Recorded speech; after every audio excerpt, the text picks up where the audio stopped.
大家好，今日我同大家拆解一下近來 YouTube 標題黨炒到爆嘅一宗金融新聞事件，就係喺2025年11月5比6日，包括路透社 Reuters、彭博、Bloomberg 同中國各大媒體都報道咗呢一件事。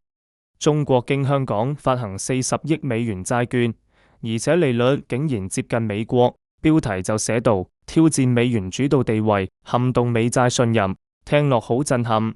但實情係點？5分鐘帶你睇清楚金融底層邏輯。第一，債券利率發生咩事？根據彭博同 China Daily 數據，今次中國發行嘅利率為3年3.646%， 5年3.787%。比較一下美國同期利率，2025年11月3年美債約3.55%到3.65%， 5年美債約3.67%到3.76%，即係話中國嘅外幣債利率竟然壓得近貼美國。但問題嚟啦，中國主權風險明明比美國高，點解可以壓價成功？睇下 CDS 信用違約掉期數字，美國5年 CDS 33.27 bps， 中國5年 CDS 43.95 bps。市場覺得美國更安全，但中國今次外債利率仍然壓得相當貼近，代表需求極強，投資者爭住買。第二，超額認購到底有幾誇張？根據路透社與彭博資料，最終訂單超過650億美元，超額認購15到20倍。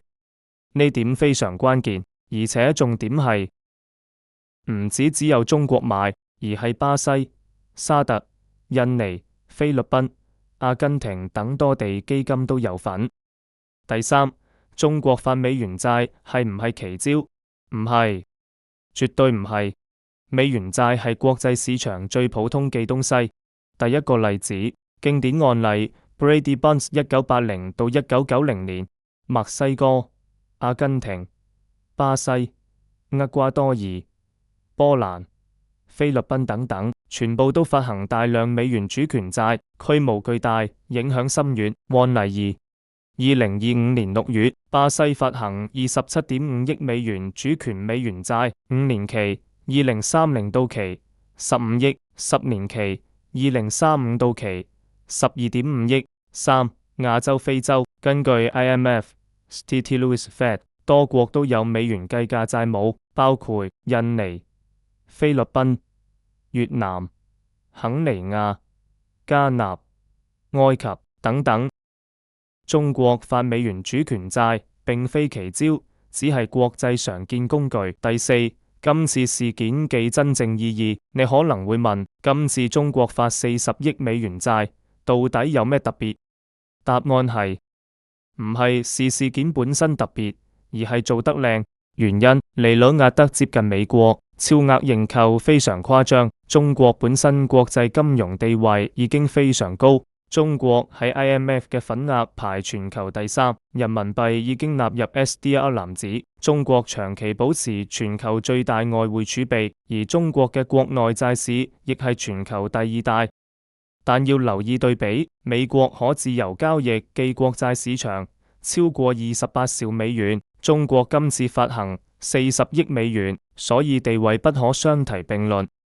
第五，與人民幣國際化有冇關係？答案係今次事件與人民幣國際化沒有直接關係，因為你發美元債用美元還錢，唔係推人民幣。人民幣國際化看嘅係跨境結算量、SWIFT 份額、央行儲備、人民幣 settlement 等。